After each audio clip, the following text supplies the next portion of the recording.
ગુજરાતી અભિનેત્રી મોનાથીના એક નિવેદનને લઈને વિવાદ સર્જાયો છે। પોતાની આગામી ગુજરાતી ફિલ્મ શક્તિના પ્રમોશન દરમિયાન રાજકોટમાં તેમણે વેશ્યાવૃત્તિને સમાજ સેવા ગણાવતા વિવિધ સામાજિક સંસ્થાઓ અને લોકોમાં ભારે રોષ જોવા મળી રહ્યો છે। રાજકોટની મહિલાઓએ આ વાતને સખત શબ્દોમાં વખોડી કાઢી છે, ત્યારે રાજકોટની મહિલાઓએ તેમના નિવેદનને સખત શબ્દોનું વખોડી કાઢી। મહિલાઓનું કહેવું છે કે વેશ્યાવૃત્તિ એ કોઈ શોખનો વિષય નથી, પરંતુ ગરીબી કે લાચારી જેવી મજબૂરીઓમાંથી જન્મેલી સ્થિતિ છે।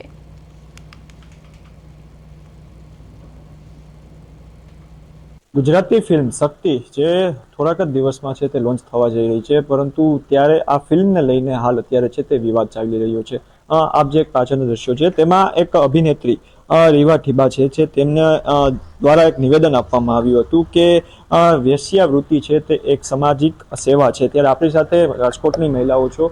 બેન, સૌપ્રથમ આપ કઈ રીતે આ મુદ્દાને જોવો છો, કારણ કે એક વેશ્યાવૃત્તિ એક સામાજિક સેવાનું તેવું નિવેદન આપ્યું છે, આ વસ્તુ કેટલી યોગ્ય?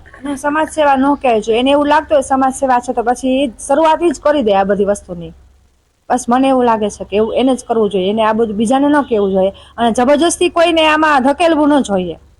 ખાસ તો બેન વાત કરીએ તો એક મહિલાને બદનામ કરતા હોય છે, કારણ કે કોઈ પણ હોય ત્યારે મજબૂરીથી કામ કરતા હોય છે, તેને લઈને આપ શું કહેશો? હા, અમુક બૈરાઓ મજબૂરીથી કરતા હોય છે, પણ આ કામ કરવું ન જોઈએ, બસ મારું કહેવું એટલું જ છે। ધન્યવાદ આપની સાથે। બેન, આપ કઈ રીતે આ મુદ્દો જોવો છો, કારણ કે એક આવું ટિપ્પણી આપી હતી તેને આપ કઈ શું કહેશો? હા, મારા ખ્યાલ પ્રમાણે આપણે વિચારીએ ને તો તમે જુઓ, આપણે સનાતન ધર્મમાં જ્યારે આપણે કોઈ પણ સ્ત્રીને એક શક્તિ માનીએ છીએ, અને આણે જે પિક્ચરનું નામ શક્તિ રાખ્યું છે, પણ એ શક્તિ પ્રમાણે એણે જે આ કમેન્ટ્સ કરી છે, આવું નિવેદન એનાથી નથી અપાતું, કારણ કે આમાં નાની નાની ઉંમરની છોકરીઓને ધકેલવામાં આવે છે। તો મારા ખ્યાલ પ્રમાણે આવા નિવેદનથી એવા લોકોને પ્રોત્સાહન મળશે, નાની નાની છોકરીઓને આવા કામમાં ધકેલે છે તો એ લોકોને પ્રોત્સાહન મળશે। તો આ વસ્તુ રાઈટ નથી થતી, એટલે એને માફી માંગવી જોઈએ, આ વસ્તુ ન બોલવી જોઈએ। નારી માટે તો ન જ બોલવી જોઈએ, કારણ કે નાની છોકરીઓ એના મનથી, અથવા છોકરીઓ જે સ્ત્રી હોય છે એ પણ એના મનથી આવો ધંધો નથી કરતી હોતી। જી ધન્યવાદ। આપણે અન્ય સાથે વાત કરીશું। બેન, આપ કઈ રીતે જુઓ છો, કઈ રીતે આખો આ ટિપ્પણી આપી છે, આપ કઈ રીતે જુઓ છો? માફી માંગવી જોઈએ કે નહીં? હા, માંગવી જ જોઈએ એને માફી। એને કાન પકડીને કાં તો માફી ન માંગે તો જબરદસ્તી એને માફી માંગવી જ જોઈએ, કારણ કે આ જે બોલી છે યોગ્ય છે જ નહીં। આ ફિલ્મ છે એ રિલીઝ થવી જોઈએ કે ન થવી જોઈએ? ના થવી જોઈએ, થવી જ ના જોઈએ, કારણ કે જે આપણી પાછળની પેઢી છે, જે નાના નાના છોકરા છે જેને સમજણ નથી, એ લોકોને એમ જ થાય ને કે આ સેવા છે, આ સેવા છે, તો ચાલો આપણે આ સેવા કરીએ। ખાસ તો યુવાધન જ્યારે આ ફિલ્મ જોશે તેનાથી તેના ઉપર કેવી ખરાબ અસર પડતી હોય છે, કારણ કે માઇન્ડ એક બધાને અલગ અલગ રીતે હાલતા હોય છે, તેને કઈ રીતે અસર કરશે? અત્યારે પડે જ છે, બધા જોવે જ છે, બધી કે બોલીવુડમાં કે બધી રીતે જોવે છે કે આ જોઈને આપણે કરીએ, આ જોઈને આપણે કરીએ, એટલે 100% અસર પડે, ખરાબ અસર પડે જ છે। નવા પેઢીના જે લોકો હોય, જે નવા યુવાનો હોય, એ બધાને પડે જ છે।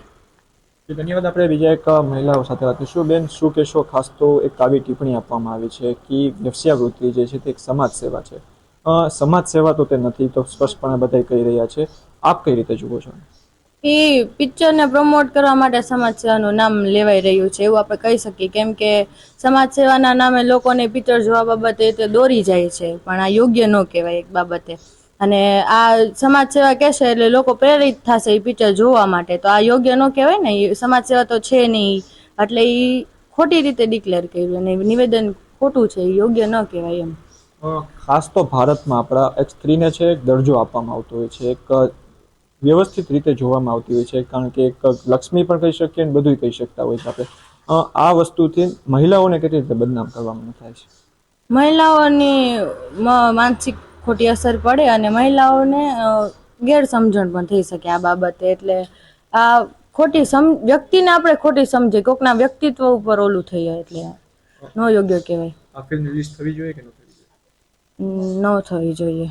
જી ધન્યવાદ। તો આ હતા મહિલાઓ રાજકોટના કે જે ખાસ કહી રહ્યા છે કે આ ફિલ્મ છે તે રિલીઝ ન થવી જોઈએ, તેમજ અભિનેતા જે છે તે આવું નિવેદન આપ્યું છે તેને જાહેરમાં છે તે કાન પકડીને માફી માંગવી પડે છે।